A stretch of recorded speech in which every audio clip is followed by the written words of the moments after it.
tenemos que ver con es la parte de violencia obstétrica. Este tema no es complejo, pero es un tema que hay que topar, básicamente como es medio actual esto de la violencia de género.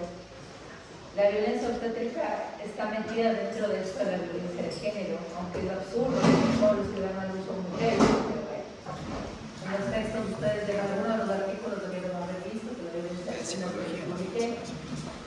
que pues la violencia vamos a que está tomada como parte de la violencia de género.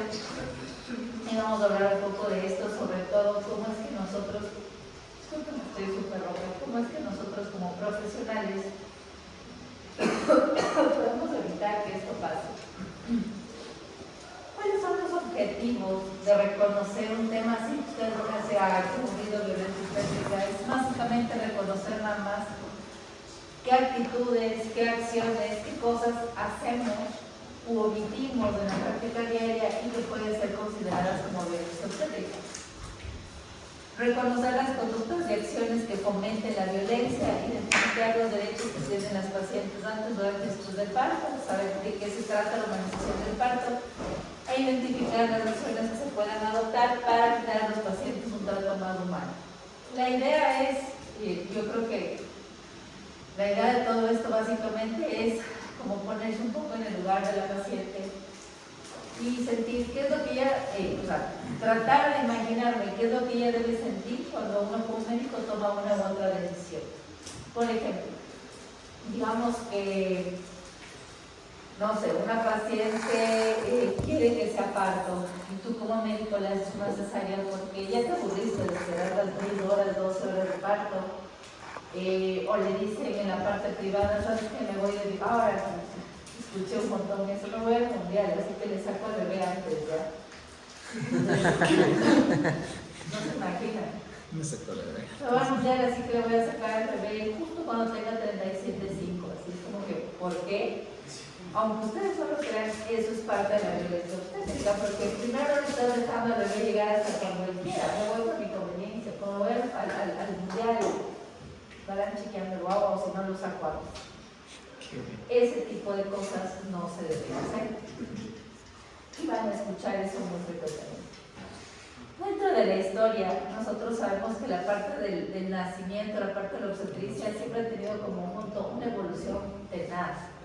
Al principio existe una cosa que se llama la preobstetricia, que es como la historia de las cavernas, básicamente, en donde lo que teníamos de evidencia, lo que se sabe es que las mujeres daban a luz solas. O sea, si tú ibas a dar a luz, te decía en la comunidad, ¿sabes qué? Ándate lejos, das a luz y luego regresas con el bebé. Porque en esa época se consideraba el parto como algo sucio, porque las mujeres obviamente sangran un montón en un parto, se consideraba algo como no puro, como impuro. Entonces las pacientes salían, las mujeres salían de las comunidades kilómetros afuera para dar luz, pero lo daban solas. Entonces, a veces regresaban con el bebé, otras veces no regresaba ninguno de los dos, o a veces regresaba solo el paciente. Imagínense lo que es estar en la soledad con riesgos de exposición, solitas dando a luz, donde había, me imagino, animales salvajes, no tenías quien te asista. Si alguien tenía una hemorragia postparto, pues ahí nomás se quedaba, y el bebé igual. Entonces, hay una época en la que aparentemente era mucho más complejo. Ya con el tiempo, esto fue evolucionando poco a poco, y se dieron cuenta que no era algo sucio, ¿no? Sino que más bien era el traer nuevos miembros de la comunidad al mundo. Entonces dijeron, no, creo que tal vez sí necesita que se vaya con alguien. Las parejas, las mujeres se iban con sus parejas, con los esposos. Pero sí dicen en muchos escritos que los hombres en ese momento se paralizaban. La mayoría de los hombres no sabían qué hacer, entonces no eran de gran ayuda para los pacientes. Y optaron por mandar a las matronas, o desde ahí viene esto de las matronas, de las parteras. Siempre había alguien en el pueblo que se especializaba en recibir bebés, entonces ya iban los tres. El esposo era como quien cuidaba de cualquier riesgo externo, y la matrona se encargaba de atender el parto a la mujer.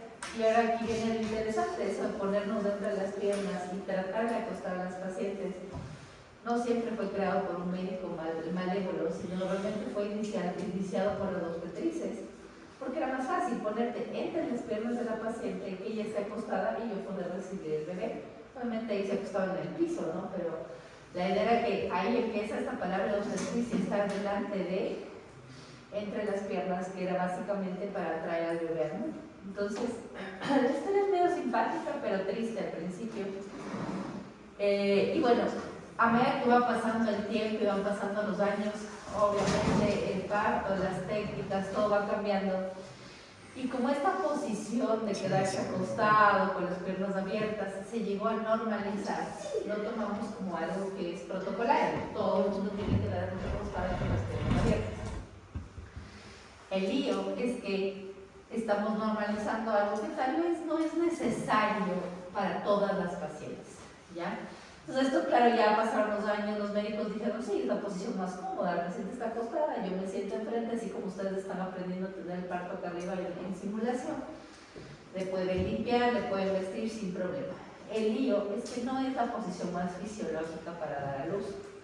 Y dentro de lo que van a ver ahora de la humanización o de que el parto sea un poco más humano, es aceptar la decisión de la paciente, por ejemplo, de la elección de cómo quiere dar a luz.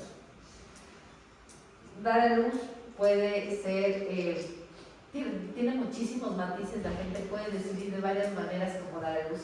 Esta de estar acostada es la más típica.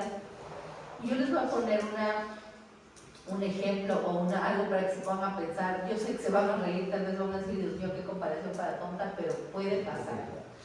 Y creo que así van a entender un poco los hombres que no van a vivir esa experiencia nunca también. Que es, imagínense ustedes que yo les decía en la sala de partos que eso se siente muy parecido a cuando van a hacer la deposición. Imagínense ustedes lo que sería hacer la deposición acostados. O sea, que alguien esté hospitalizado, te pongan un video y te digan ya, puja acostado. Súper difícil, o sea, de que se va a poder, tal vez sí, pero hacer la deposición acostados es como que incómodo. Primero la presión intraabdominal no es la misma, como que es mejor estar sentados, en todo caso. En el parto no creo que pueda pasar lo mismo, siendo que el producto es 1000 veces más grande. Entonces, por eso existe la libertad de posición en el parto. Hay pacientes que dan a luz sentadas, de pie, en 4, como la paciente que se debería respetar, y eso es una de las cosas que pues se busca y demás, siempre y cuando la mamá y el bebé estén bien, ¿sí? Igual, si la paciente quiere parto y no quiere cesárea, hay que respetar, pero hay que explicar. Si es que tú y tu bebé están bien, yo te puedo dar todas esas facilidades, pero si no, a veces toca terminar en cesárea, ese bebé se pone mal. Ya van a ver ustedes que al final de toda esta exposición, una de las perlas que quiero que siempre se lleven en la cabeza, mientras ustedes hablen con los pacientes y les informen sobre lo que van a hacer, les juro que casi no van a tener problemas. Así ustedes hayan cometido un error o les haya pasado una complicación, si ustedes le avisaran al paciente que eso podía pasar y hablasen con el paciente, los pacientes casi nunca se van a poner en contra porque van a decir, no, tú me dijiste que eso podía pasar, ¿es cierto? Cuando uno no explica, es el problema. Y parte de eso es violencia también. Cuando uno asume ese papel de yo soy médico, tú obedeces, básicamente ahora ya no se hace eso. Eso es violencia también, porque al menos de lo que respecta al parto, hay que informar, y más en la información se le ayuda a tomar una decisión. ¿Puedo pensando la mano? Sí, yo quería preguntarle qué tan seguro es el parto bajo el agua. Pero los partos bajo el agua se quitaron un poco, al menos ya no se hacen tanto, por los riesgos de infecciones que tenían al dar a luz bajo el agua. De ahí de que es relajante y demás, debe ser muy relajante, aparte el bebé se supone que sale a otro medio líquido, etc. El problema es que los partos del agua, al menos la mamá está metida por completo ahí con los pies en el agua. Y el médico tiene que meterse al agua a recibir al bebé otros pies más. El papá o el esposo también se está metido en el agua. Entonces, ya no es un medio muy limpio realmente. Y hubieron algunas complicaciones con infecciones materno-fetales. No está contraindicado, pero aquí ya casi no se hace. Además que la clínica que fue muy pionera terminó muy mal vista por otros problemas, sí ya no se hace. No te parece de que nosotros hayamos hecho fácil que debe estar y que no está escrito que no se quede nada. No, es como que no lo hubieras dicho. Ustedes tienen que acordarse que en esta vida antes decían solo los abogados de eso, pero ahora los médicos lo mismo. Si no está escrito, no está hecho. Acuérdense que si ustedes hacen algo, por más bien que lo hayan hecho, si no está documentado, da igual, es como que no lo hubiesen hecho.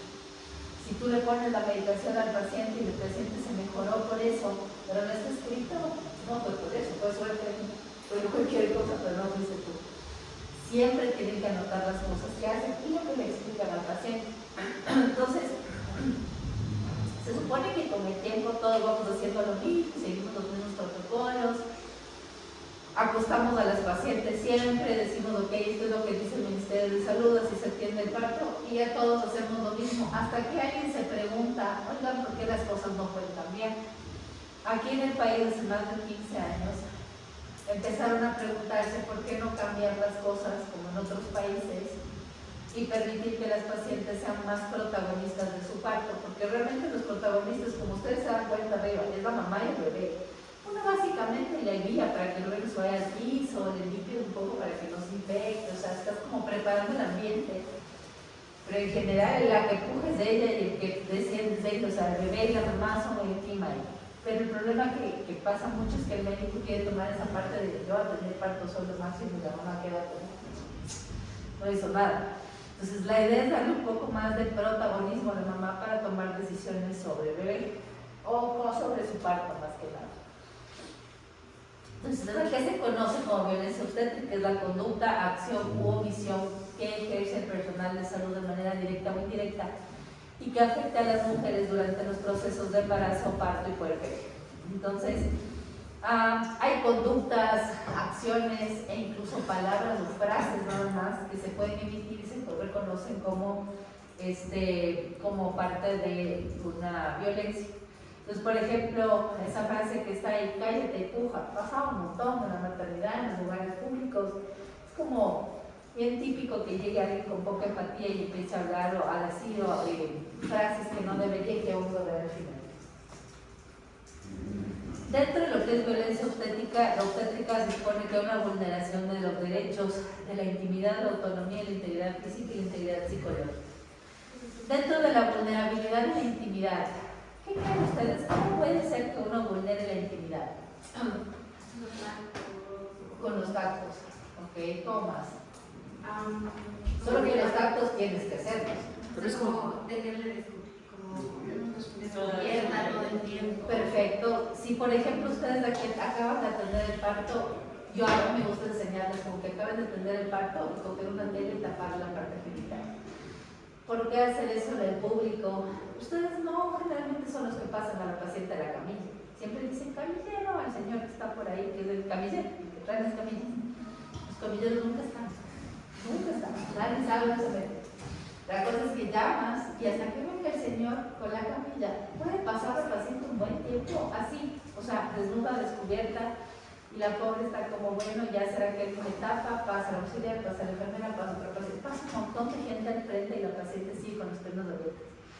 Entonces, si es que ustedes pueden pasarle de camilla, saben, o al menos le pueden cerrar las piernas, le pueden tapar, háganlo. Esos pequeños detalles los pacientes van a decir, gracias doctora, o sea, pasó medio personal y me vio todo. Eso es parte de mantener la intimidad. Lo de los tactos. Los tactos tienes que hacerlos, o sea, no hay otra manera de. Pero, por ejemplo, si empiezas haciendo todo el tacto, trata de solo ser tú la que haga los tactos. Yo no sé si ahora pasa aún eso, pero creo que eso ya mejoró un poco con algunas normativas hospitalarias. Pero cuando yo estudiaba, era el médico tratante, bueno, el que estaba en la materia, hacía el tacto y decía, a ver chicos, ¿quieren aprender a hacer un tacto? Estaban 10, los 10, hagan. Los 10 cogíamos el guante, un tacto, otro tacto, otro tacto. La paciente le hacían 11 tactos de cerdo para que todos palpen que era tener 4 o 5 centímetros de dilatación. Entonces, claro, entonces el tacto y decías, ya entendí. Y la paciente, más que violada, ahí, o sea, 10 personas metían la mano. Y la pobre era como. Por eso es que se reguló mucho a veces la entrada de los estudiantes a ciertos servicios, que el C2, que antes en serio entraban 10, 15, y si estaban los 15 con el profe, todos hacían el tacto. Entonces, Claro, por estar en la parte pública que decía la paciente, no puede quejarse, pero seguramente él no estuvo feliz. Entonces, esa es parte de la vulneración de la intimidad también. La parte de la autonomía, no poder tomar decisiones sobre su parto o su embarazo, ¿ya? Que se vea como orillado a tomar decisiones porque el médico le empuja, porque la familia le empuja, y no por lo que ella quiere. Integridad psicológica. La integridad psicológica es esto de no estar diciendo tonterías en el parto, ¿Ustedes han visto partos ya en la parte pública? No. Y cuando han visto, los que han visto cómo les tratan ahí adentro. Depende de los ¿Cómo que? Por ejemplo, ahora las piernas así como algo para cansarse, todas esas cosas. Ya, por ejemplo, eso es típico. Yo he escuchado muchas veces eso. Están ahí como que con el dolor dicen, pero cuando le hiciste al bebé sí gozabas, ¿no? Ahí sí lloras. O sea, ese tipo de cosas es como, ¿qué? O sea, y es cierto, todo lo que les abran las piernas, así como cuando le hiciste al bebé, esas son típicas frases que pueden escuchar en los hospitales públicos que les dicen a las pacientes. Eso es una violencia brutal, o sea, la paciente está ahí en un momento que puede ser bonito por su bebé, pero tal vez traumático, porque duele un montón, y viene alguien a decirte algo así, qué ganas de darle un golpe, o sea, no tiene nada que ver. Dentro de la intimidad, tiene que ver también el consentimiento informado. ¿Y qué rato mismo de consentimiento informado? ¿Ah? ¿Cuándo vas a dar tu qué rato de la parte de Cuando las pacientes ingresan a cualquier hospital, el momento del ingreso te hacen primar los consentimientos sobre lo que van a hacer. allá cuando le pasan a la otra? Sí, pero acuérdense que el consentimiento informado no es un documento legal que te salve a ti de ninguna cosa. El consentimiento informado solamente dice que tú le explicaste, nada más. No es un documento legal que te exima de consecuencias. O sea, si a la paciente le pasa algo, se muere, lo que sea, y dices, no, pero aquí tengo el consentimiento de decir que se podía morir. Sí, tú le informaste eso a la paciente, pero ahí, o sea, el consentimiento solo demuestra que le informaste. No es un documento legal que nos sabe de absolutamente nada. Doctor, me pregunto, en la parte de intimidad está lo de los datos. Entonces, O sea, genera la información personal de la paciente. sí. Pero eso tiene que mantenerse privado cuando ingresa al servicio de salud, ya no. No, sí. ¿Sí? Claro, la historia clínica sí es un documento legal. Parte de la intimidad también es eso. O sea, si yo leo la historia clínica de la paciente, eso también es otra cosa. Yo tengo la historia clínica como residente, interno, externo, ustedes están ahí en toda la historia clínica. Y la señora dice, sí, yo he tenido 3 bebés antes, 4 bebés antes, del sexto parto. Y viene alguien muy inteligentemente y le dice, ya 8 partos, qué bestia, pero es que eso no importa, ahorita solo esto no es necesario. Ok, hay que ser prudentes con lo que yo sé de la historia clínica. Si yo tengo datos de la historia clínica que me sirvan para alguna cosa clínica, para alguna toma de decisión, no para estar chismoseando ni juzgando a las pacientes, ¿sí? Hay otra cosa que también pasa, si ven en la historia clínica que la paciente ha abortado o ha tenido una inducción de aborto, siempre llega alguien que le dice, claro, es que como la anterior vez abortaste, por eso ahora te duele. O sea, ustedes no tienen ni idea de las cosas que se escuchan en los hospitales, que bueno, poco a poco han ido disminuyendo, sí, pero no se ha quitado del todo. Entonces, la idea de la educación en violencia obstétrica siempre que ustedes digan, o sea, si escuchan algo, alcen la voz y digan al que está haciendo eso, cállate. O sea, eso no se dice. Hay que respetar a las pacientes, sea que esté en un hospital público o privado, a los pacientes se les trata exactamente igual. Sé que en el público a veces no tenemos las herramientas que quisiéramos, pero el respeto se puede dar a todos de manera igual, ¿ya? La consideración de decir, miren, no, chicos, la próxima traigo simuladoras, un tacto, pero no les doy un tacto a los 15 que están ahí, ¿no? Por ahí no. La integridad psicológica y la integridad física es esto de no vulnerar, por ejemplo, decir, bueno, voy a hacer cesárea porque ya me voy, o porque ya me cansé de esperar este parto, voy 12 horas, ya le parto una vez, ya hago cesárea. Esas cosas no se hacen. Y dentro de la integridad física también está metido en algunos artículos la parte esta de las episiotomías. Por ejemplo, ese tema a mí me parece un poco exagerado ahora. Respeto mucho que aquí sea muy feminista, pero es como muy exagerado a mi parecer. Porque la parte de la episiotomía hay artículos donde dicen que es una mutilación femenina que hacemos los ginecólogos. psicólogos y que pobrecita. Bueno. La episiotomía es cierto que no se hace de manera rutinaria, ¿sí? No se debe hacer de manera rutinaria, pero cuando ustedes tienen un parto tienen que explicarle a la paciente que la posibilidad de hacer siempre está presente. No le puedes decir, no quieres que te haga episio, te juro que no te voy a hacer. No sabemos qué vaya a pasar. Al final a veces hay unos perines muy chiquitos y por más que quieras hacer, no puede salir el bebé solo por la parte de la piel, te toca hacer una pequeña epicio para dejar que el bebé salga. O sea, las episiotomías antes se hacían a todos, ahora ya no, es como que solo si tengo dificultad puedo intentar hacer un epicio. Pero si ustedes le explican que no es que le quiero mutilar, sino que mira, esta es la salida, cuando el bebé no puede salir, yo abro un poquito más del espacio, va a salir más fácil. Si tú les explicas no va a pasar nada. El lío es que cuando uno no explica, luego dicen, ay, ¿por qué me hizo eso? Me mutiló, me abrió. Yo he visto unos artículos, pero a las vistas al máximo. O sea, me mutilaron, me dejaron abajo hecho una desgracia, que no sé qué, que es mutilación. No es mutilación femenina, en realidad no es así. Pero sí hay que hacerlo con responsabilidad, solo cuando se necesite, y explicarle a la paciente, esto tengo que hacer y te va a servir. ¿Es una de las cosas con el inicio urinario o porque se les da eso? La epicio no. La epicio puede ser causa de incontinencia fecal, sí. Incontinencia urinaria no, porque tú no estás topando el esfínter urinario, el esfínter externo. Pero si es que tienes un desgarro anal y se te ve el esfínter rectal, sí le puedes dejar con incontinencia rectal. ¿Y por qué reciclan incontinencia urinaria? La incontinencia urinaria en el parto y en el posparto es, ahora sí necesitas, es bastante usual. Por el peso que tiene el bebé, el peso que tiene todo, genera cierto descenso de vejiga. De hecho, si no dan a luz normal, el descenso se da igual, porque durante el parto, yo les decía que las pacientes pueden hacer ejercicio, pero no cargar pesos, ni hacer crossfit, por ejemplo, ni cargar ahí 50 kilos, 80 kilos. No es buen plan porque ya aquí en la panza teníamos más de 12 kilos que pesan y al final solo el embarazo ya te arruina el piso pélvico. Peor sacar todo eso por empujón, te arruina más. Entonces el piso pélvico siempre se va a dañar y va a haber ciertos descensos. No es un descenso grado 2, 3, pero hay un descenso inicial que sí existe después de partos o cesáreas. Las pacientes hacen pipí. Eso se corrige con ejercicios cuando es un descenso leve. Pero no es causa del fisio, por ejemplo. Es que yo hago incontinencia con el fisio, nada que ver.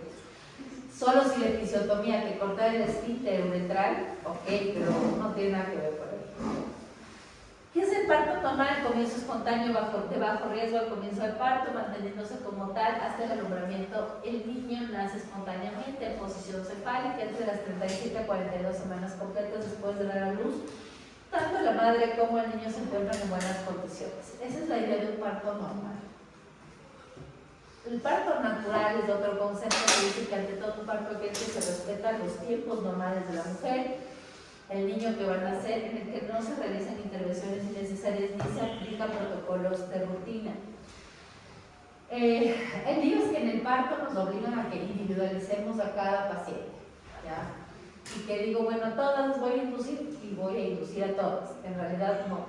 Por eso dice aquí, habrá pacientes que inicien su labor de parto de manera natural, como yo les explicaba, y ahí lo que voy a necesitar hacer simplemente es observar y monitorizar de cerca. No siempre las pacientes necesitan que yo intervenga con medicación. De hecho, parte de la violencia obstétrica también es decirle, mira, me voy a mundial, te voy a inducir el parto 3 días antes. Cuando el bebé no estaba listo, capaz de manera natural no se inició. Creo que algo decía en el artículo eso de que había la cultura de embarazo. Eso, o sea, ¿en qué punto llega a ser violento y en qué punto llega a ser normal? Ya, por ejemplo, la ruptura de membranas es otra cosa. Cuando ustedes rompen las membranas, aumenta la actividad del parto e inducen o conducen una actividad de parto. El lío es que se suele hacer de manera muy temprana con la idea de que salgan las prostaglandinas y la señora me dé a luz más rápido. La ruptura de membrana se hace al final del parto y puede ayudar a que la cabeza encaje o que presione un poco más el cuello y se dilate más, sí. Pero yo les había dicho que nunca se rompen las membranas a menos que el bebé esté encajado y me falte poco tiempo para que dé a luz. Si usted le rompen las membranas a los 2 centímetros de dilatación, a esa señora le va a dar corio porque se quede a luz va a durar más de 18 horas. Si la paciente ya tiene 8 centímetros de dilatación y le rompo las membranas y da luz en 2 horas, no pasa nada.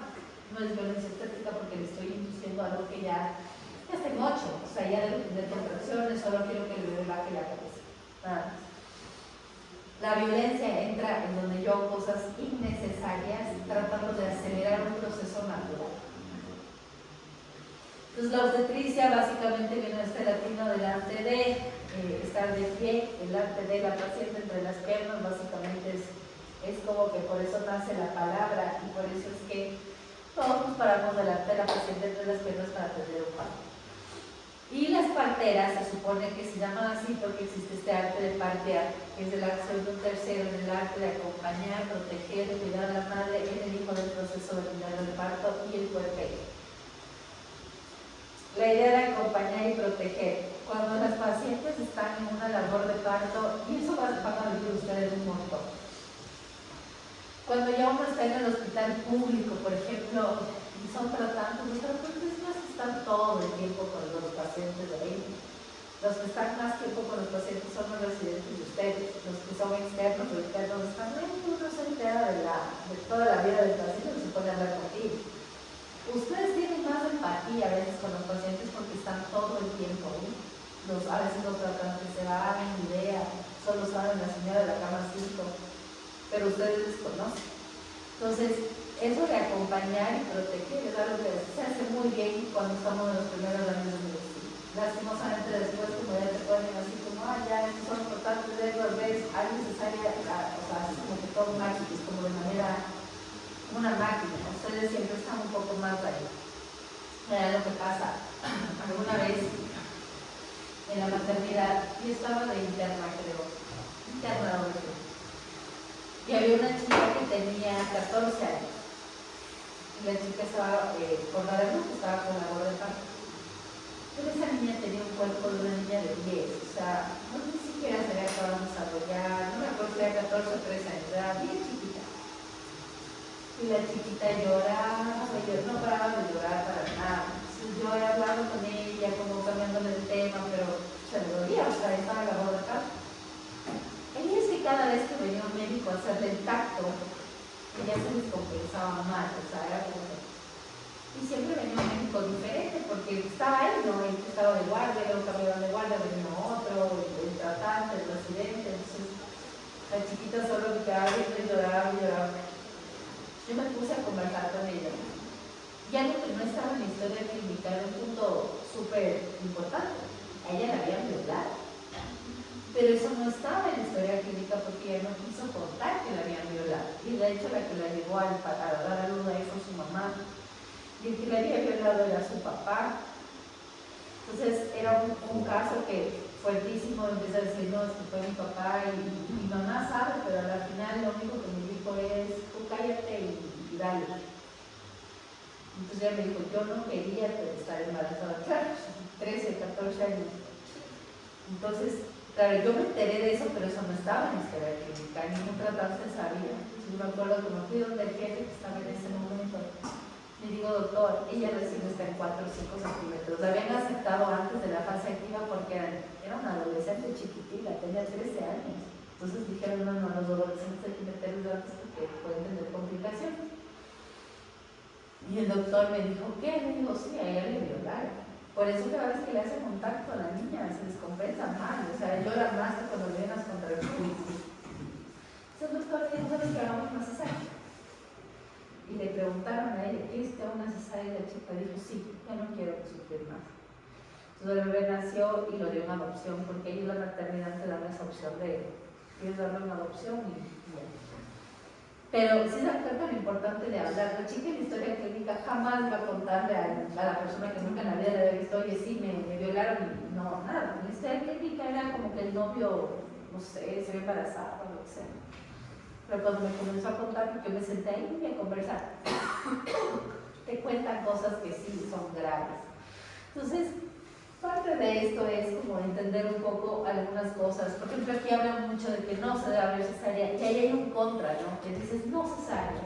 La Organización Mundial de la Salud te dice que tiene que haber partos, que el porcentaje de cesáreas en un país tiene que ser siempre menor al 10% del total de partos. Nosotros vamos como por el 18 o 21. Entonces, pero ¿cuál es el problema? ¿Qué pasa si una paciente me dice a mí, yo no quiero dar a luz normal? Yo no quiero empujar, no quiero desgarrarme, no quiero dar a luz normal. ¿Sería humanizado decirle que hay que hacer una cesárea? Sí. Ese es el problema, que la Organización Mundial de la Salud ahí es como que tienen que ser partos porque es lo mejor, hay que incentivarnos a las mujeres. Sí, pero si viene alguien y me dice, yo no quiero dar a luz normal, no quiero ese dolor, no quiero partirme abajo, no quiero que sea cesárea y punto. Realmente parte de la humanización es de esa, a pesar de que aquí si me escucha alguien de la mesa, así estás loca. Pero claro, si no quiero empujar, yo no me puedo obligar a empujar. Y si hay otra manera le puedo ayudar, no sé. Pero las cesáreas supuestamente son parte de la violencia obstétrica, pero ustedes lo habrán visto aquí en el país, por gente prefiere hacerse cesáreas. ¿Por qué, profe? Hay un montón. Porque supuestamente es una cirugía innecesaria cuando no tienes indicación obstétrica. O sea, si la paciente está bien, las caderas del bebé bien y no hay indicación, y tú haces una cesárea, te dicen ¿por qué? Es violencia, porque tú de ley le indujiste. Y en realidad no. Ya los pacientes vienen así como doctora, yo no voy a empujar, no quiero que me duela, a mí me hace cesárea. Que la cesárea también duele, ¿no?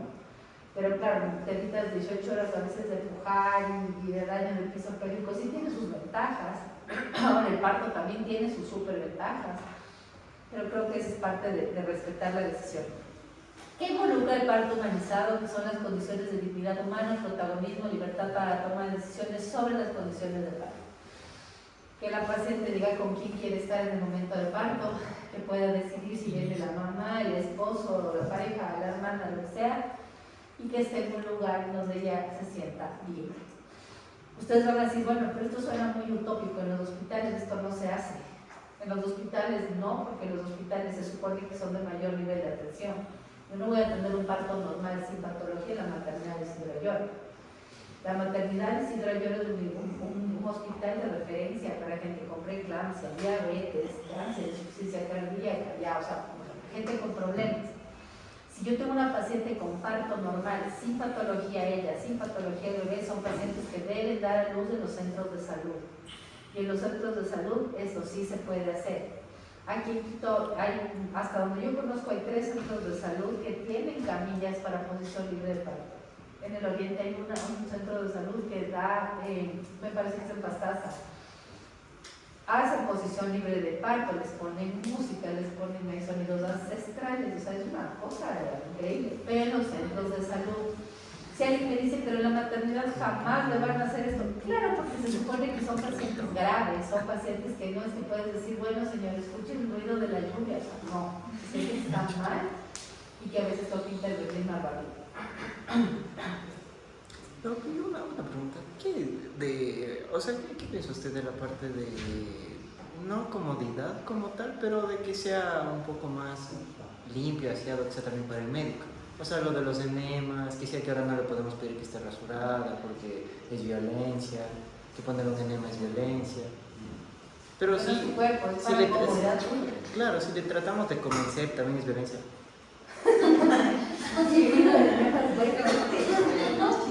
A ver, si tú le explicas los pros y los contras de cada procedimiento y a pesar de tener la información la paciente decide que sí lo hace, no hay problema. Lo de la rasura es algo un poco controvertido porque cuando ahora hay muchísimos estudios que hablan sobre la rasura tanto en parto como necesaria y aumentan la probabilidad de infecciones. No me refiero a que si la gente se le pide, eso es diferente, sino que por el proceso de parto. En el parto pueden haber cortes, de la cesárea hay un corte suprapúbico, entonces se evita porque las foliculitis que se dan después de una rasura generalmente hacen infección. Entonces, por eso sin nada que ver. Lo del enema, si tú le dices a la paciente que eso puede ser más cómodo durante el parto, te dice de una hágame algo. No pasa nada, pero si tú le explicas, ¿sí? No pasa nada. Yo les puedo decir realmente que cuando una paciente está informada no tiene problema. La paciente te va a decir, no, la doctora se me explicó, yo sabía que esto podía pasar, me dio estas opciones. Mientras hablen no va a pasar nada, pero si no le dicen nada y hacen algo de manera arbitraria, esperen una demanda y ya. ¿Qué es parte de la humanización? El deber de las unidades de salud es recibir con dignidad a la mujer, a sus familiares y al recién nacido, adoptar medidas y procedimientos que son beneficiosos para el acompañamiento del parto y nacimiento, evitando prácticas innecesarias. ¿Cuál es el objetivo de la humanización? Hacer que haya protección del vínculo madre-hijo. Esta es otra cosa, cuando los bebés nacen. Ahora creo que ya no hace mucho eso, pero cuando nacía el bebé le cogía, ya salió bien, se lo llevaban a la sala de partos. La paciente ni le conocía, ya sí, ahora es parte de la humanización que el bebé salga y se lo pongan al lado o lo pongan al altar, que hagan el apego materno precoz. Que es excelente para la producción de leche materna. Y claro, normalmente ya le conoce, ya sabe cómo es. Al principio salía y la señora era como que, bueno, entonces claro, ya el bebé se puede hacer. La elección materna que hemos ya dicho varias veces y garantizar la salud madre-hijo. Otra cosa que se pone como violencia obstétrica es que el que atienda el parto sea un profesional no capacitado. En general, violencia contra el paciente es hacer cosas para las que yo no estoy capacitado y que eso le genere problema a la paciente. Entonces la idea de los partos también es que ustedes se capaciten de cierta manera para que cuando vayan no hagan daño, sino que ayuden a la paciente.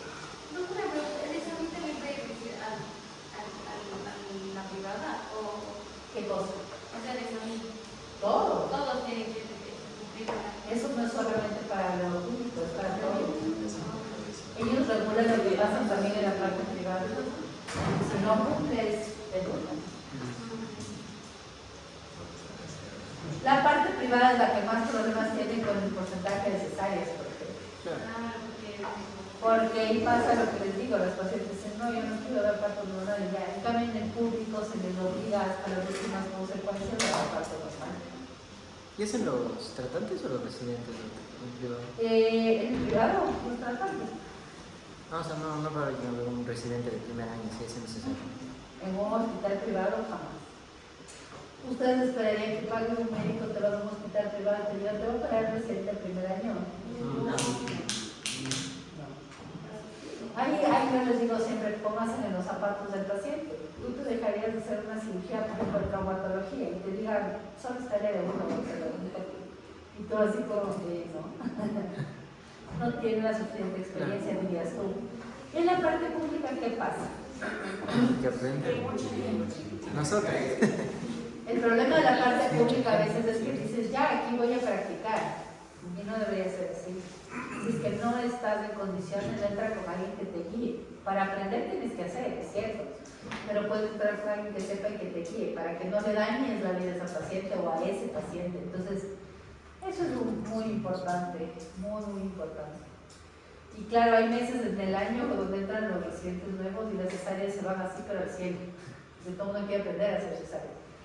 El lío es que eso no está bien, porque tu curva de aprendizaje puede ir normal mientras veas pacientes que necesiten, y si no estás seguro de la técnica, de cómo operar, entras con alguien que te guíe y así no hacer daño. Pero sí, pues es un problema. Aquí nosotros tenemos esto que se llama la teoría de Christian Swanson. Esta teoría es, pues esta es una enfermera que escribió un libro sobre el cuidado de los pacientes. Esto no es específicamente obstetricia, pero es algo útil porque esto es en general, que es lo que esperamos hacer el personal de salud con el paciente. Entonces, la única cosa, por ejemplo, aquí es como una cadena, ¿no es cierto? Una de las cosas más importantes es mantener la confianza del paciente. Esto cuenta tanto como para enfermeras como para médicos. Mientras ustedes mantengan la confianza del paciente, créanme que todo puede salir mejor. Si el paciente no confía en ti, que se cambie de médico. Que se cambie de médico. Porque cuando un paciente no confía en ti, te pone nervioso, te dice dudar de cada cosa que haces. Y es más complejo, porque tú te puedes equivocar también cuando entras en un estado de nervios, de que si me equivoco, ya no confío encima le voy a hacer esto y si sale mal. Entonces, la confianza en los pacientes es primordial. Segundo, dentro de la confianza entra esto de explicarle las cosas a la paciente. Ahí va la otra parte que dice capacitar. ¿Cómo quiero que una persona tome una decisión si no entiende de eso? Es como que a mí me pongan un documento ahorita legal de cualquier cosa de abogados y me dicen, a ver, escoge la opción 1 o la opción 2, y yo voy a ver eso tan chido. Si no sé, o póngale la 2, no tengo idea. En medicina es lo mismo. Yo no le puedo decir a la señora, mire señora, le voy a hacer este procedimiento y punto. O tengo estos dos procedimientos, ¿cuál quiere? O sea, la señora no va a tener idea. Entonces, la idea de la toma de decisiones de los pacientes tiene que venir después de una capacitación en lenguaje aceptable para el paciente, en lenguaje coloquial. Decirle, mire señora, no sé, supongamos que tiene preeclampsia. Mire señora, está con preeclampsia, le hemos inducido el parto normal, pero no sale. Ya su parto se ha pasado del tiempo que yo espero en el partograma y definitivamente se ve, no baja, no dilata, tenemos complicaciones y ya su bebé tiene que salir. Porque le hago el monitoreo y el bebé no está bien. Si yo le dejo más tiempo dentro de su pancita, el bebé se va a morir y usted también puede tener problemas. Si usted le explica eso a la paciente, dudo mucho que alguien te diga, ah no, sigamos a ver qué pasa. La mayoría te va a decir, ok doctor Pérez, pero yo ya le expliqué. Ustedes van a ver en la parte pública que pasa un montón. Señora, ¿cuántas cesáreas tiene doctor? ¿Por qué le hicieron la cesárea? No sé. El doctor dijo que sí, yo me hice. El 80% de las pacientes que tienen por encima de 45 a 50 años no tienen idea por qué les operaron. No tienen idea por qué les hicieron cesárea, no tienen idea por qué les sacaron el útero, no tienen idea de nada. A veces a mí me llegan como que histerectomía y dicen, ¿por qué te sacaron el útero? El doctor me dijo que era más seguro para que no me canse. Entonces es como que te queda de la nada. La gente a veces no pregunta, no indaga. Si todo sale bien, queda ahí, pero si sale mal, te caen. Entonces, si ustedes le dicen a la paciente, te voy a operar por tal cosa, ok. Si no le dices por qué le vas a operar y lo operas, va a decir, yo le dije que yo estaba en mi parto normal, luego vino esta doctora loca y lo operó. Siempre capacitar al paciente. La otra, conocer o tratar de entender una decisión con significado en la vida, que es como tratar de entender por qué la paciente quiere una u otra cosa. Hay gente que es muy traumada con el parto, ¿verdad? Que me dicen, yo quiero parto, pero parto hasta las últimas consecuencias. O sea, la cesárea para mí no es una opción. Hay que entender que para ella tal vez es muy importante eso de un objetivo femenino logrado parto separado. ¿Ya? Hay gente que es así, o sea, que dice, no, yo quiero transmitirle esa fuerza a mi bebé y no sé qué. Hay que intentar, mientras se pueda, hay que intentar ayudar a la paciente. Chicos, no hagan silencio, que no puedo gritar más. Estar con, que se refiere a estar emocionalmente presente, entender la frustración, la alegría, la tristeza de los pacientes cuando algo no sale como esperaban. El otro lado, pacientes que mueren por tener un parto normal y a la final no se puede por alguna cosa y termina necesaria. No tiene idea de la depresión de esa gente. Es como que soy inútil, no lo logré, mi cuerpo no estaba preparado. Bueno, pues la idea es acompañar y explicar por qué puede pasar una u otra cosa. Y la otra que dice hacer por o satisfacer o no, para no generar incomodidad. Si ustedes, por ejemplo, están en un centro de salud y tienen la capacidad de poner a la paciente música, que pase el esposo, que le dé la mano, que esté otra persona ahí, ¿por qué no hacerlo? Que eso va a mejorar la experiencia un poco. Eso no le va a quitar el dolor, pero el estar hablando con su esposo o con alguien que conozca, cambia muchísimo la cosa. En los hospitales a veces es como que tú estás solo y ves un gente desconocido, pero no hay nadie que te pueda ayudar. Pues mientras se pueda, él hace bien. Tengo entendido que ahora la maternidad a veces sí les va a hacer entrar ya a los esposos, que me parece muy bueno. Por lo tanto, es necesario siempre hacer como este servicio de enfermería. No se refiere a la de enfermera, se refiere al servicio de enfermería, que es el servicio de acompañamiento. Estar como persona, acordarnos sí que somos profesionales, pero también personas, y tratar a la gente como quisiéramos que nos traten a nosotros. Siempre mantener la salud del que estar de la paciente con nuestro conocimiento, el entorno, tratar de que el entorno sea lo más adecuado posible y cuidar a los pacientes de las cosas que pueden pasar como efectos adversos. Y es lo que dice la OMS, básicamente, que para hacer un parto humanizado se necesitan recursos esenciales. Dentro de los recursos esenciales sería el trabajo de parto respetado, con una atención durante el parto, el apoyo emocional de la acompañante, que califica de un familiar entre, la comunicación efectiva de parte del personal, como vuelvo y repito, mientras ustedes le expliquen las cosas, ahora pasar estrategias para alivio del dolor. Si yo tengo la posibilidad de hacer un parto sin dolor, ¿por qué no hacerlo? Por ejemplo, poner una epidural puede funcionar. La epidural es un parto sin dolor, le ponen anestesia en la espalda a la paciente y se le da dolor completamente. La vigilancia regular del parto, del trabajo de parto, la documentación de eventos que sugieran la ingesta de líquido de alimentos por vía oral, movilidad en el trabajo de parto y posición de elección, plan básicamente de derivación preestablecido y continuidad de la atención. ¿Qué de esto no se da? Muchas cosas. La continuidad de la atención, por ejemplo, eso ya hemos hablado, primero difícil. Si tengo, a veces debería una cita cada 2 meses, o en el ministerio siempre que voy tengo que hacerme la cita con un médico diferente, la continuidad se complica. La otra parte es la movilidad en el trabajo de parto. Eso también es parte de la violencia obstétrica. Cuando la paciente está dilatando, ¿por qué la tiene acostada? No hay necesidad. Si la paciente tiene un 5, 6, 7 de dilatación y quiere caminar, déjale caminar. Les tienen acostadas por poco amarradas en la cama. Camina. El caminar les ayuda a dilatar y a que el nivel descienda. Ellos que a veces dicen, no, tiene que acostarse, señora, ¿por qué? Claro, si le haces un tacto, está en 10, 100 en cuarto plano, si acuéstese, o si hay aguante, le agarro el reno. Pero si es que está en 7, 8, déjenme caminar. De hecho, caminar es una de las mejores cosas para que dilaten los pacientes. Tienen que moverse durante la labor de parto. Y la otra, si es que es un parto normal, pacientes sanas, sin problemas, pueden darle de comer.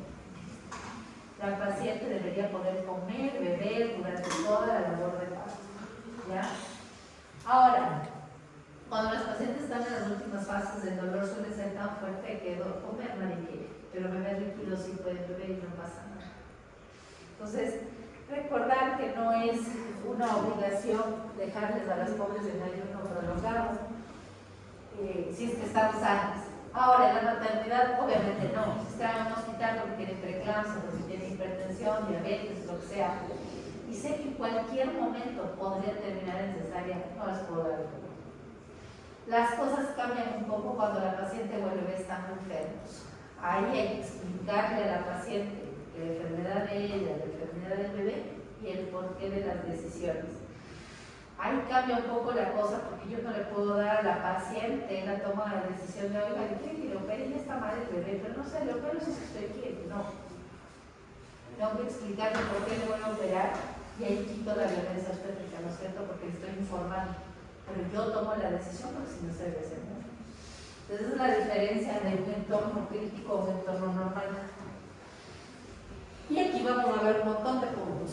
Puntos a tomar en cuenta. El primero, la comunidad debe estar informada acerca de los procedimientos alrededor del parto. Cuando una paciente está embarazada en las comunidades en general, debe haber educación prenatal. La educación prenatal es básica. Fomentar la capacitación de matronas y obstetras profesionales. Cuando ustedes vayan a la rural, uno a veces piensa, dice, ya llegué, no soy el médico del pueblo. Sí, pero para tener un parto no te confían a ti, le confían a la matrona que atendió a media comunidad, no a vos que te ven con cara de bobito. O sea, decir, como usted, no, yo prefiero que me atienda la matrona o la obstetriz del pueblo. Muchas de las matronas no son obstetrices certificadas y no saben, por ejemplo, poner medicaciones en casos de hemorragias o en casos de complicaciones. ¿Qué es lo que podemos hacer ahí? Cuando tú vas a la comunidad no le vas a decir a los obstetrices, si usted no sabe. Le ayudo en algo, yo le puedo ayudar. Y la otra es capacitarles. Si salió alguna cosa nueva, oigan, voy a reunir a todas las obstetrices del barrio y les voy a enseñar, miren, salió esto nuevo que ustedes pueden usar para sus pacientes. Estás ayudando un montón. Si le dices, mira, pon esta ampollita de oxitocina después de que sale el bebé, no tienen idea cuántas hemorragias postparto han evitado. Eso se hizo en campaña de una vez. Se les reunía a las obstetrices, mira, esta es la oxitocina, no le ven y sentamos. Ponen la oxitocina y la hemorragia postparto ya no se ve.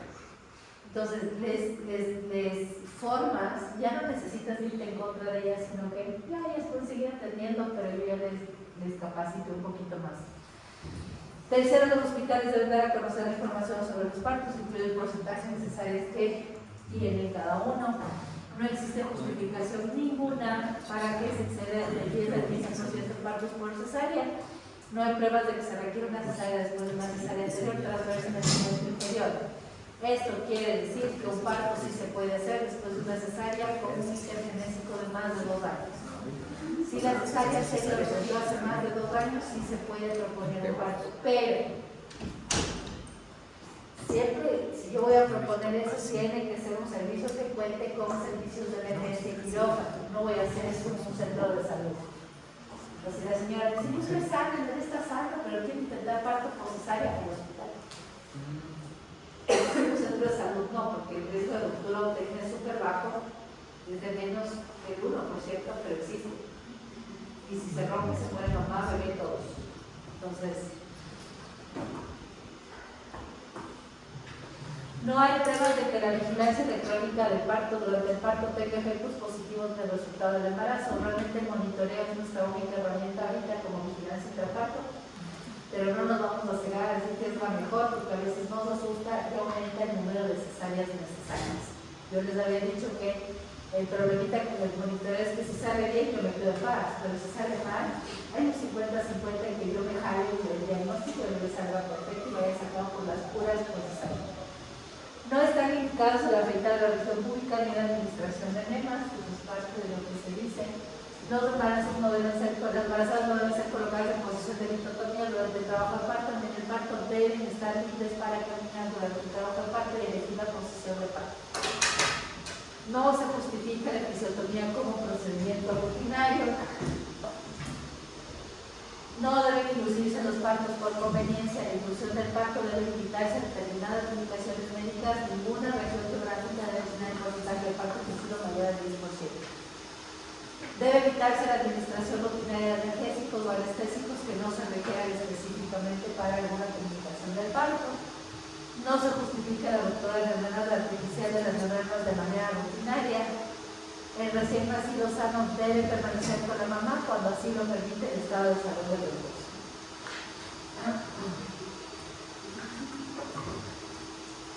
Debe fomentarse el amamantamiento incluso antes de que la madre salga de la sala de partos.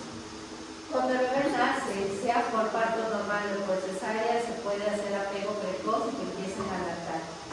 He escuchado mucho que, es cesárea, no le puedes poner, no, sí le puedes poner. De hecho, es el mismo manejo que se hace en parto normal. Se le pone el bebé en el pecho y se queda ahí hasta que se acabe de estructurar o que se acabe la cirugía. Creo que le ponen así a la cabeza. Está bien. 15. Deben identificarse las unidades de atención obstétrica que respetan los aspectos emocionales, psicológicos y sociales del nacimiento. Los gobiernos deben considerar adoptar nuevas normas que impliquen nuevas tecnologías solo después de una adecuada evaluación. Esto aplica en todo. Si es que yo que sé, en Francia se ve, por ejemplo, voy a dar un ejemplo que es medio nada que ver con obstetricia. Acá, por ejemplo, traen este robot Da Vinci, ¿no? Y es como que la moda, o sea, el hospital que tienen es el mejor. Si vieran cuánto se utiliza el Da Vinci. Tal vez en la parte pública se utiliza más, en la parte privada una cirugía te cuesta el doble de lo que te cuesta si solamente lo haces con la paroscopía. Si usas el robot te cuesta 2 veces más. Entonces, tú tienes que adaptar las cosas que compras a la realidad social de una ciudad o de un pueblo o de un país. No puedes simplemente adoptar protocolos porque por otro lado está de moda. El lío es el costo. Para acá no es tan fácil para una cirugía que costaba el C3, pero si es con robot que está 7.500, es como que mejor la hago sin el robot. O sea, pasa nada. Entonces siempre las máquinas, los protocolos, todo lo que se adopte tiene que estar de acuerdo a la realidad social y a lo que necesiten los pacientes. Básicamente esto es no coger un protocolo porque funcionó, yo que sé, en Chile, lo voy a adoptar acá. Sí, espérate, primero tengo que evaluar si mi población también le puede beneficiar. Eso es básicamente la idea. ¿Cuáles son los beneficios del parto humanizado? De que la paciente esté tranquila, esté con su familia y que, por ejemplo, dé a luz de cuclillas. Respiran mejor, oxigenan mejor, tienen menos necrosis tisular, tienen menos dolor. Las pacientes aparentemente durante este parto pueden pasar de mayor cantidad de flujo a nivel placentario. El estar en esa posición, por ejemplo, en cuclillas, disminuye el tiempo del parto. Y eso es más que comprobado. Si un paciente está acostado, se demora más. Si la paciente está sentada o de pie, se demora menos. Ya por gravedad, ¿no? El bebé empuja y Tú te agachas, dale. Permite la acomodación de la pelvis al alquiler 2 centímetros de diámetro anteroposterior, 1 centímetro de diámetro transverso. ¿Cuándo pasa eso? Cuando los pacientes se ponen en cuclillas, la pelvis abre muchísimo más. El trabajo de parto se acorta, el volumen del sangrado es menor y hay menor riesgo de infecciones porque obviamente me demoro menos. Hay menos percepción del dolor, mayor proporción, mayor rol protagónico a la paciente y mayor participación en el nacimiento de su bebé. Ahí les pongo algunas de las posiciones que a veces los pacientes optan para dar a luz. Pueden ser cualquiera. Yo en la rural presencié una como la que está señora colgada ahí arriba, en la esquina izquierda. Yo no atendí el parto, ahí tendría la obstetrista. Yo tenía que asistir, estaba paradita. Haciendo caminar. Obviamente eso para el médico es cero cómodo porque tú no sabes dónde ponerlo.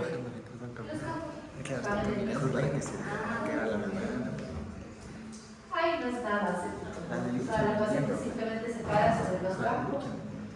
Tú tienes que ponerte alguna cosa de protección, tus guantes, ahí sin gafas, por Dios, gafas, la mascarilla, el gorro. Y para atender esos partos tú te paras detrás de la paciente. La paciente está ahí, tú te tienes que parar atrás y estás así como cazándole el boca. Nada de qué hacer. Para el médico es fatal que elija dar la luz de pie, pero para la mujer, créanme que es full más cómodo por el hecho de que tienes más presión intraabdominal. Por ejemplo, estas camillas que existen también son buena idea porque si ven cómo cambian las posiciones ahí, tú estás sentadito al frente, no puedes mantener tu comodidad. Pero la camilla sí les permite a las pacientes dar luz de pie, dar luz sentadas, dar luz así como medio, ¿cómo se llama? Medio de rodillas, entonces sí, hay camillas. Sí, está de rodillas.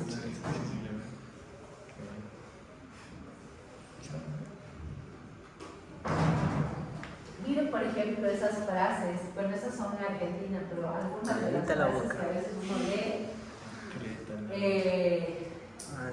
Y claro, son parte de las cosas imprudentes que dice la gente. Yo era una cosa, estaba abierta de pierna y todos pasaban gritando. Hicieron un documental donde eso del parto humanizado. Aquí el artículo que les mandé de aquí del Ecuador, hay bastante. ¿La epidural es muy costosa? No, ¿Y por qué no es protocolo? porque no todo el mundo quiere. Pero, por ejemplo, en el público, ¿sí hay chance de a quien quiera ofrecerle la epidural? ¿O me van a regañar si yo le digo a una señora, pídale epidural para si no quiere sufrir? Preguntar si es que hay anestesiólogos para eso. Ah, se hace falta un anestesiólogo. Sí, claro, porque el anestesiólogo tiene que ponerte el epidural. Yo creía que era solo la punción lumbar y ya, ¿no? Por eso no lo haces tú. Ah. Hacer anestesiólogo. Entonces, Entonces, por ejemplo, la maternidad de cintura llorar. claro. Algunas les ofrecen, les dicen, quiere epidural y está el médico ahí y ya. El problema del público es que el anestesiólogo no quiere estar pegado a lo de la paciente. Y cuando te ponen el epidural tienes que estar pendiente. Claro. Puedes bajar tu latido del corazón mental. Pero sí se ofrece. Yo he visto poner en maternidad, en todos los usuarios, he visto. Entonces, esta es otra cosa, o sea, que se lo llevaron a neonatología y no me lo dejaron ver, también es como triste porque no tienes idea si te lo cambia, no sé, no tienes incertidumbre si das. ¿Y ustedes necesitan quitar el bebé? No.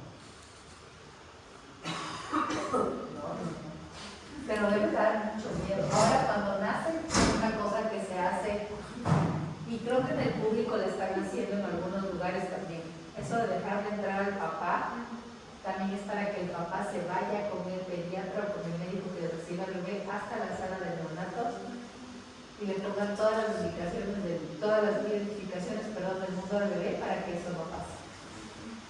Por ejemplo, en la parte privada, cuando nace un bebé, sale con el pediatra y el pediatra se lleva al papá y el papá va atrás así como custodio del huevo y al bebé le ponen ya sus manillas, sus cosas ahí. Y acto seguido hacen una cosa que se llama plan canguro. Y el plan canguro ya lo están implementando en la maternidad de Cibrayol.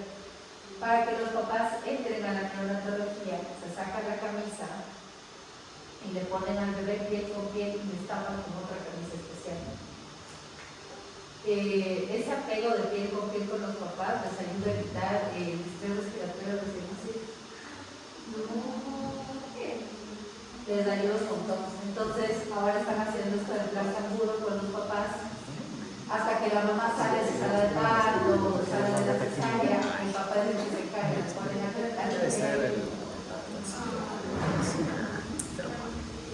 Eso no existe.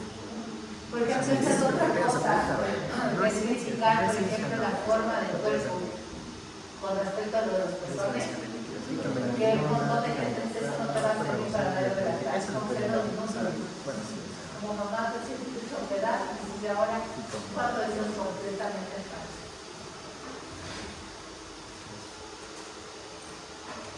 Y aquí está esa maniobra que es el Tristeller, que es cuando la gente se sube encima para ayudar a que el bebé salga más rápido.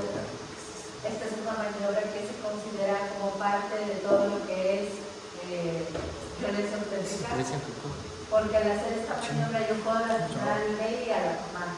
Esto está completamente contraindicado.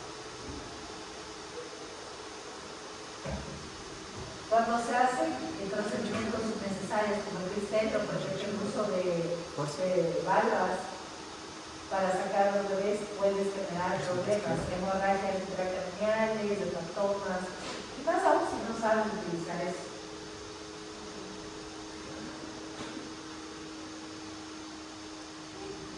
Dentro de todo, aparte de secuelas físicas, pueden haber secuelas emocionales con trastorno de estrés postraumático por el parto, que es la principal secuela de la violencia obstétrica, que parece que afecta a un 5% de madres, pero hasta a una de cada 3 pueden presentar síntomas parciales. Creo que esto es gran responsable de que los pacientes no quieran tener bebés nunca más en su vida. Parte de ello. Porque hay un montón de gente que la pasó tan mal en el parto, la trataron tan mal, que al final dicen otro bebé, entregado. Y las que se atreven es como, ok, pero yo no vuelvo a dar a luz en ese lugar, creo que es algo que no te olvidas nunca en tu vida. Hasta del dolor se olvida, pero de eso no. Otra parte de la violencia obstétrica es también decirles a las pacientes que porque fue cesárea no son mamás de verdad. Esto lo he escuchado tantas veces. Tú no eres mamá porque no pujaste, tú te hiciste una cesárea, pues eso no tiene chiste. La idea es pujar, que como es que dicen por ahí que tienes que sufrir y parir con dolor. No. Entonces, si no pasa eso, no eres madre. Esa también es una de las clases que puede solventar esta parte de violencia obstétrica. Porque sea parto o sea cesárea, no dejan de ser más o menos mamá. Y la cesárea igual duele, no es que no duele nada. Entonces, importante recalcar eso de que no eres mamá porque no has dado luz normal. Cero.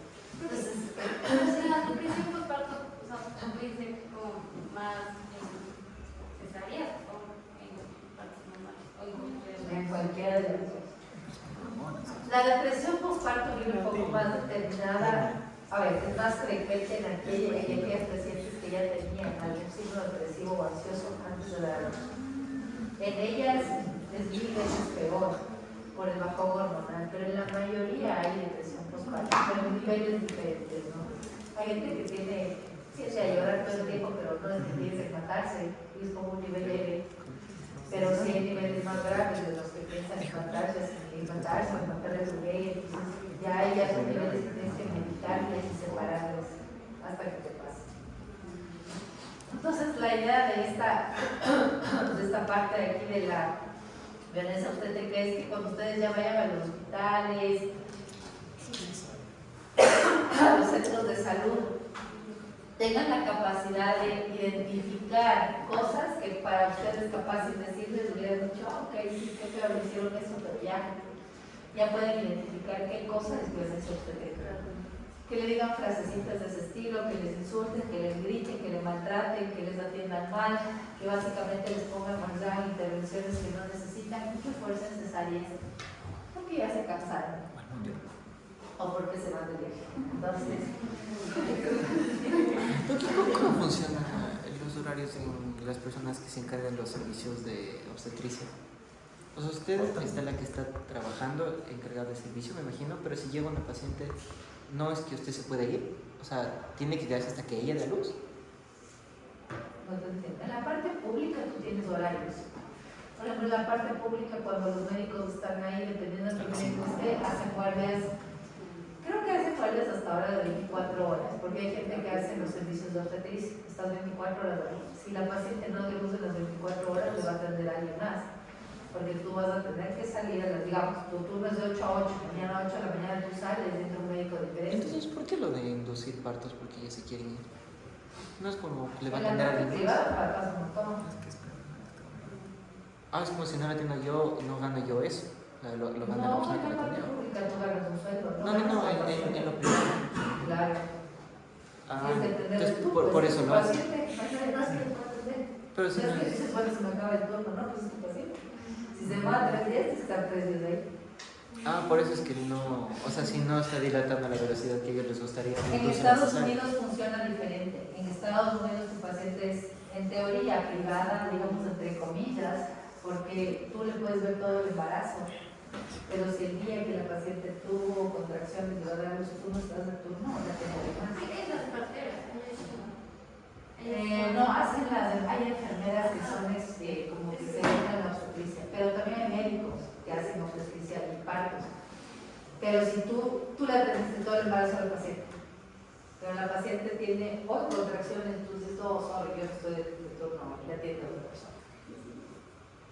Pero aquí no, pues, o sea, si es mi paciente y me llama hace 3 días, está 3 días ahí, porque es Y privado. el médico primario no lleva el control del embarazo. O sea, como si fuera el primario para ver si se iban a estar haciendo el examen y luego ya me manda al director. O sigo viendo al médico. Aquí en la parte del Ministerio de Salud Pública tú le puedes ver hasta el final y le puedes atender el parto, pero es más fácil si estás, por ejemplo, en un centro de salud y la paciente va a ese centro de salud, todo el control y va a dar a luz, puedes atenderle desde el principio al fin, claro que sí. En la rural, por ejemplo, les va a pasar eso, ustedes van a ver pacientes desde que se embarazan hasta que dan a luz y cuando dicen que todos ustedes van a atender el parto, Ah, no. en los hospitales públicos es diferente, porque en los públicos tienes horarios. Claro. Si hasta que tú saliste no dio luz, ya pues alguien más lo recibirá. Tú recibes como que todo el proceso, te cuenta cómo le fue, pero ya, o sea, es así. En la parte privada no. En Estados Unidos sí es así. En la parte privada, cada vez, o sea, si da luz este día tú no estuviste, pero tú le controlaste todo el embarazo, ya nada. Da luz no hay más. Pero aquí no. O sea, por eso es que... Claro, pero ahí es más como por la parte ya económica del médico, ¿no? O sea, que quiere inducir un parto como para él no esperar mucho o algo así.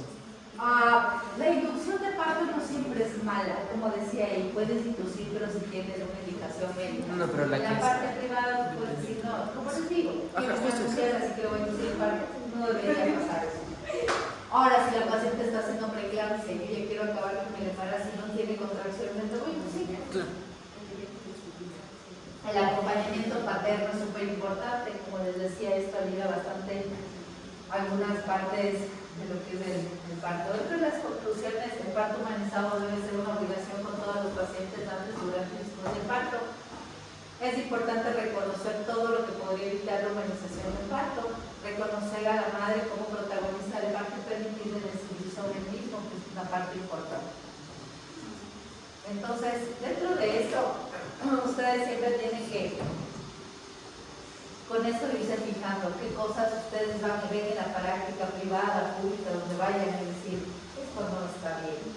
Esas cosas no se hacen. Entonces uno dice, el protocolo está escrito, así que lo hicieron porque estaba escrito, sí, pero no todas las pacientes de cuestión de parto se deben referir a lo mismo. Y cuando ustedes puedan evitar que alguien agreda a otra persona, pues no se queden de brazos cruzados. Ahora estamos en una, no sé, pero estamos en un momento del mundo, creo yo, en general, que cada uno está ensimismado y es como que dices, bueno, si no es conmigo, no me importa. Y hay que dejar de ser un poco así. O sea, si alguien está haciendo algo al lado mío, le puedo defender, ¿no? O sea, digo, no sé, si alguien se cae, le doy la mano, o solamente le regreso a ver como... Aquí en esta universidad me pasó el semestre anterior, tomando el semestre anterior, ustedes se hubieran reído, pero me pegué una caída por estas gradas que bajan las gradas que bajan hacia el parqueadero. Yo no sé si me resbalé, pero ya se me tropecé. Estaba con la computadora y con la cartera y salí volando, la computadora salió de todo, pero me cayó horrible, o sea, tenía la rodilla hecha pedazos. Adelante de mí había 3 chicas con el uniforme de medicina. ¿Sabes lo que hicieron? Y yo estaba mejor broma en el piso, estaba zampada. Ni siquiera fueron capaces de decirme, disculpe, está bien. O sea, ya, solo está bien, yo he hecho, sí, tranquila, ok. Nada. O sea, me empezaron a ver como, ay, Pedro se nos való. Y yo me quedé loca porque dije, son de medicina. Y ni siquiera fueron capaces de decir, oiga, está bien, cayó. Yo no me caí, no me tropecé, me caí como faltando 4 grados para acabar de bajar, o sea, me caí feo. Y sonó, y las chicas solo fueron, y seguían conversando, yo dije, ¿qué dices? No, pésimo, pero pésimo.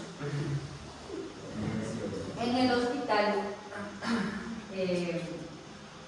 yo creo, no, igual yo había estado de interno, no, y estaba de residente, por eso como que me armé más de valor, pero estaba de residente de uno, y estábamos en la maternidad de centro llorando, había una paciente, a ver, no puedo contar que estaba agradable, pero una paciente que estaba en pleno parto, y claro, como ya no se pueden hacer más, la paciente estaba como en los últimos momentos, cada vez que empujaba se hacía la deposición, entonces, ahí existen las auxiliares, siempre andan con unas jarritas de agua tibia y unas pinzas con unas gasitas donde le lanzan agüita tibia para limpiarle la parte genital y que los bebés no se contaminen.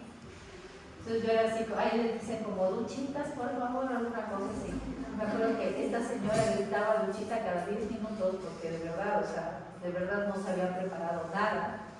Y cada vez que empujaba se hacía y se hacía y se hacía y se hacía y era una cosa interminable. Entonces, ya estaba, pero el bebé muy cerca y le digo, ¿sabes qué? Ya no vamos a la sala de partos. Y ese rato puja y se vuelve a ensuciar. Entonces le llamo al auxiliar y le digo, por favor, o sea, perdón, esperé el trabajo del auxiliar. O sea, yo no le dije que haga algo que no tenía que hacer. Y la auxiliar regresa y le dice, señora, usted es una asquerosa, es una puerca. Le dice, usted es una puerca, ¿qué se comió pues? Le dice, por Dios, ya voy 10 veces aquí.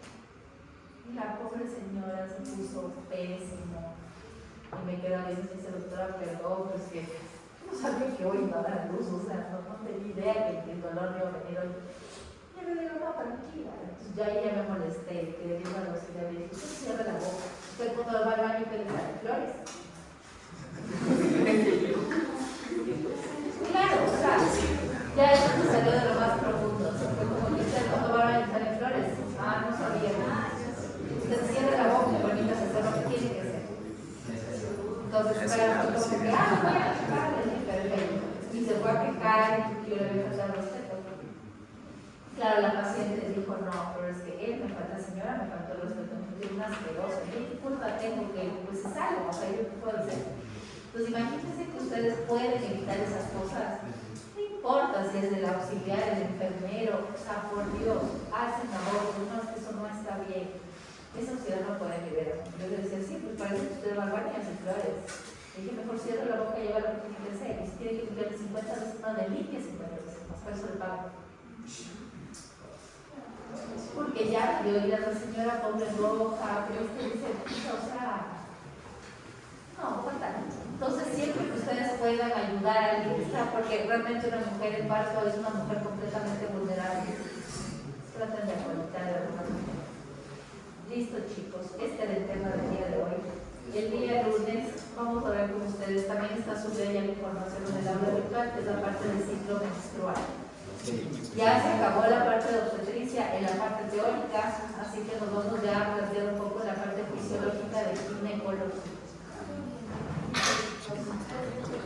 Gracias, Doc. Gracias.